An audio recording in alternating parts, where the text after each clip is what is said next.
Let's start, guys. Vasudeva Sutam Devam Kaushachanurmardhanam Devaki Paramanandam Krishnam Vande Jagadguru Guru Brahma Guru Vishnu Guru Devo Maheshwara Guru Sakshat Parabrahma Tasmai Shri Gurave Namah. Om Sahana Bhavatu Sahanau Bhunaktu Saha Viryam Karavavahe Tejasvinavadhitamastu Mahavedvishavahe. Om Shanti Shanti Shanti. Om Asatoma Satkamaya Tamsoma Jyotirgamaya Mrityorma Amritam Gamaya. Om Shanti Shanti Shanti. Om Purnamada Purnamidam Purnat Purnamadachyate Purnasya Purnamadaya Purnameva Vashishyate. Okay, we'll start with our chapter 12. Okay, so guys, I have decided the day that we're gonna have everything memorized is May the 21st. So make sure that we have to go that fast and memorize 20 shloks by May the 21st. Okay, so we have a month. Okay, can we do it? Can we do it there? Can we memorize chapter 12 by May the 21st in a month? Right, good, okay. Let's start.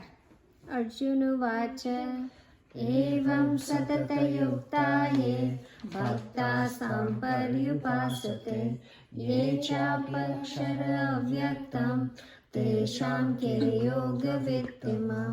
Shri Bhagavan Vacha Maya Veshamano Ye Mam Nitya Yukta Upasate Shraddhaya Paryopetas Te me yukta tatmamatat Ye tvaksharam anirdesham Avyaktam sparyupasate Sarvatra gamachintyam cha Kutastam achalam dhruvam Sanyendriye gramam Sarvatram samabuddhaye Te prapnuvanti mameva Sarvabhuta hite rata Kleshodikarasetesham Avyaktam Satychetasam Avyakta hi gatir dukkam Deha vardirvapyate Yetu sarvani karmani Mayi sanyasya matpara Ananyeneva yogenam Mam dhyayanta upasate Teshamaham samudarta Mrityu samsara sagara Bhavamina chirat partha Maya veshita chetasam Mayeva mana adasvam Maye buddhim niveshaya Nivashishyasi mayeva Ata urdam na sanshaya Ata chittam samadhatum Na shapnoshi mayi stira Abhyasa me nirnatato Mamnan chantundhananjaya Abhyasepya samartosi Madkarma paramo bhava Madartamapi karmani Kuryu sandhindavapyasi Atetapya shaktoshi Kartu madyogamashita Sarva karma phalatyagam Tata kuru yatatmavan. We sang till here, but today, because we have less time, we're going to continue doing all till 20. Is that okay? Why do we have less time? Hmm? Why do we have less time? Because in a month, only 4 weeks remaining, right? Okay. What? So we're going to continue doing till the 20. We are already did till 11, right? So we're going to continue today, and then starting next week, we will start reciting all 20. That okay? Okay. So we are singing now 12. Shreyo hi jnana abhyasa ध्यानं ध्यानं विशिष्यते ध्यानात् कर्मफलत्याग त्यागं शान्तिं निरन्तर अद्वेष्ट सर्वभूतानां मैत्रः करुण एव च निर्ममो निरहङ्कार समदुःखसुखशमे सन्तुष्ट सततं योगी यतात्मा दृढनिश्चय मदो बुद्धिर्यो मद्भक्तः स मे प्रियः यस्मान्नो द्विजते लोको लोकानो द्विजते च यः हर्षामर्षभयोद्वेगे मुक्तो यः स च मे प्रियः अनपेक्ष सुचिर्दक्ष उदासीनो गतव्यथः सर्वारंभ परित्यागी यो मद्भक्तः स मे प्रियः यो न हिष्यति न द्वेष्टि न शोचति न काङ्क्षति शुभाशुभ परित्यागी भक्ति मान्ये स मे प्रियः समः शत्रौ च मित्रे च तथा मानापमानयो शीतोषणसुखदुःखेषु समसङ्गविवर्जिते निन्द्रास्तुतिर्मौनी सन्तुष्टो येन केनचित् अनिकेतस्थितर्मतिर्भक्ति मान्ये प्रियो नरः ये तु धर्मान्निमित्तं मेदं यथोक्तं पर्युपासते श्रद्धानान्तर्मत्परमा भक्तास्तेऽतीव मे प्रिया ओम तत्सदिति श्रीमद्भगवद्गीतासु उपनिषत्सु ब्रह्मविद्यायां योगशास्त्रे श्रीकृष्णार्जुन संवादे भक्ति योगो नाम 12 अध्यायः. Do you have that thing in the book? No? I will write it for you. I think it's in a bunch of books. It's only in like Hindi. Hindi. Sanskrit. Yeah. Okay. So yes, What page are we on? we were on page number. What book you have, Raja? I have this one. Oh, this one. Then I don't know which page are you on, but you are on chapter number 12. No, it's a different book. It's none of us has that book. So it was chapter number 12, but we're gonna go flip to chapter number 5. So if you want to open from the index chapter number 5, that's where we're gonna start. Wait, what? Are we starting from the first? Yeah, chapter number 5, first look. Oh, well, chapter 5. Yes, we already finished chapter 4, right? So so today we will start chapter number 5, but before we start, can we do 1 minute of concentration on meditation and then we will start. So close your eyes, put your hand on your lap and just concentrate on one thought, that we are strong. We are strong enough that we can do anything with the grace of God.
Okay, we can open our eyes slowly. it's always good to, if you cannot keep one thought on, I keep on saying that you need to think about the God that you pray every morning, or, every murti that you go in your home temple, if there is any, picture of God or a murti of God, think about that and think that they are sitting in your heart. And then your concentration gets stronger and stronger by doing that. Okay? So, okay. Let's start our new chapter we are beginning. So, that's amazing. We have so far, again, to just give you a quick view, we are in a battlefield with Krishna and Arjun, right? Everybody is ready to fight. And here the conclusion comes to Arjun that I don't want to fight against my family. I don't want to fight because all the other one are my brothers, like on the other side. So I don't want to fight for them. So that confusion comes, and that's where Krishna Bhagavan starts giving the giving the teaching on Gita, right? So that's where the whole book started. And so far we did 4 chapters. Everybody can say the name of the first, second, third, fourth chapter? No? Fourth one, you remember the first one was? Arjun Vishad Yoga, because Arjun was crying, right? So Arjun Vishad Yoga was the first one. What was the second one? Sankhya Yoga? Sankhya Yoga, right? Yeah. Yes. Second one was Sankhya Yoga. Third one? Karma Yoga. Karma Yoga. Third one is very simple, right? Karma Yoga. Fourth one? Jnana Karma Sannyasa Yoga, right? Now we are coming to the point where you might see it kind of similar to the previous one, but it is different. Like the material is very different. So now the chapter name, the 5th one, and again, different book tells different names, because all the translator give different name. Arjun Krishna Bhagavan did not say chapter 1, chapter 2, he did not do that, right? He just kept on saying it. But then, people who translated Gita, they put the chapter name just to, make it easier on us, that at least we can compile all kind of these shlokas together and say this was chapter 1, this was chapter 2, chapter 3, right? So that's what we're gonna do. Now, this chapter name is Karma Sannyasa Yoga. So between chapter 5 and chapter 4, there is only a difference of one word, right? The chapter 4 was Jnana Karma Sannyasa Yoga. Now it is Karma Sannyasa Yoga, right? So it is missing a word here. Karma Sannyasa Yoga, right? This chapter is a small chapter. It is only Karma Sannyasa Yoga. If I convert into English, it's going to be the yoga of renunciation of action, right? So yoga of renunciation of action would be the name of chapter 5. You want me to write it? This is only 30. 29. Yeah, so this is a small chapter, right? It only have 29 shlokas. So the name of the chapter is the Yoga of Renunciation of Action, which in Hindi we will say Karma Sannyas. Karma Sannyas Yoga. Okay? Karma Sannyas Yoga. They have, how many slokas are there? 29. 29 verses. 29 verses. Chapter 5. Okay. Before we start this chapter, this is the first chapter where you will see that different translator give different translation on this chapter. What kind of philosophy you are following, right? What we follow in this class is Advait, right? Non-dualist. That's philosophy we are following. But Hindu has a lot of different philosophies, right? So depending on what philosophy you are following, you have to. Can you mute, guys? There is a disturbance coming. Can you mute the? Okay, thank you. So the different kind of philosophies are there. So everybody takes this chapter according to their philosophy, right? Dvait people take the chapter, this chapter according to Dvait. Dvait means dualist, right? So dualist people take it according to them. Non-dualist take according to the non-dualism. We in our class we follow non-dualism, so we're going to talk about this chapter as non-dual, right? Now you would say which one is better? Sonal auntie, tell us, is dualist better or non-dualist better? There is, everything is same, right? You know what, there are many paths to reach the God, right? Some paths are straight, some paths are divided, some path, whichever suits your personality, that's the path is good for you, right? And that's what Krishna Bhagavan will tell you in this chapter also. Whichever path is good for you, that's the path you need to follow, right? So I'm gonna keep in mind that we are following what path? Advait, non-dualist path, right? So, and it is not that, oh, Advait is much better than Dvait. It's not like that, right? Nothing is like that. Whatever you like, whatever you want to follow, that's what you should follow. But you should follow the same path. So what's going to happen is, if there is a boat in the river, right? But there is no motor to drive the boat, or no knife to, what do you say, knife? Or The canoe? Or. Yeah. So if you don't have that, what's going to happen for the boat? Sink. Stay there, or wherever the wind is going, it's going to flow according to the wind, right? So, but that kind of boat never reach the destination, right? Because what's happening is, wind is taking this way, the boat is going that way. The wind will take this way, the boat will go this way, right? So if you don't have the motor to drive the boat against the wind, you will not be able to reach it. It's the same way, if you don't follow one stick philosophy, what's going to happen is, today I am Dvait. No, tomorrow I am going to follow Advait. Day after tomorrow I am going to follow Sankhya.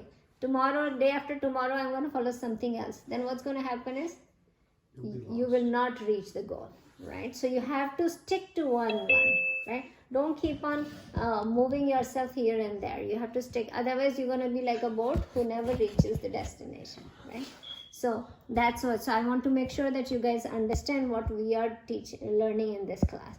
It's not that if you go in another philosophy class, they will say, oh no, we are Dvait, we don't follow you. It's not like that, right? But stick to one in your mind, so then you can reach to the goal, right? So before we start this chapter, I want to revise one thing, which I'm sure that you guys all have memorized it very nicely, but just in case, because we are going to follow the Dvait, we need to know this thing before we start the chapter, right? So what we say, that when we all know that we are not this body, mind and intellect, we are this consciousness, that's what we are, right? So we all know this, right? But we are ignorant on that, right? When we are born, we are ignorant. Even though we know, can we right now feel it? Like, can we realize it, that we are consciousness? No, we still think that we know still what we are. We think that no, we still go with this body, mind and intellect, right? So there are the three kind of mind that we have. First is, we are ignorant mind, right? So this ignorant mind need what? Knowledge, right? So when we get knowledge, we can realize what we really are, right? But even though we get knowledge, there are many people who are getting this knowledge for 30, 40 years, but still they don't realize it. What's problem with them? What's wrong with that? Yeah, they have scattered mind, right? So the first problem is ignorant mind.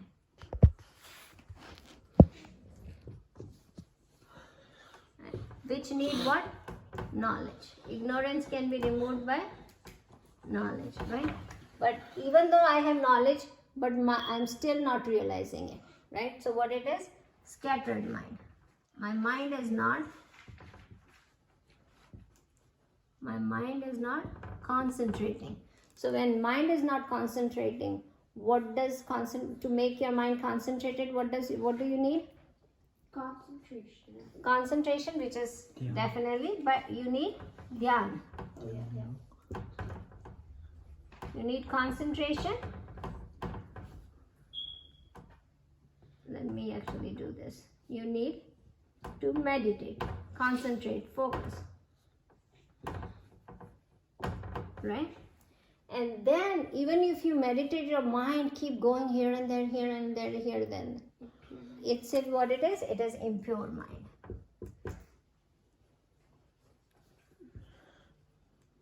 So for impure mind, what we have to do? Yeah, do it. You need purifying. And how do you purify? With Karma Yoga. This is Jnana Yoga. Okay. So this we know how the things needs to go, right? And on the base of everything, what it should be? What would be the base of all these things? There should be a base to where everything goes in. If we don't have a faith and devotion towards the scriptures, none of them we need it, right? We will say we don't want any of these, right? Until unless we don't have a bhakti and devotion, then all these things will not even take place, right? So the base has to be have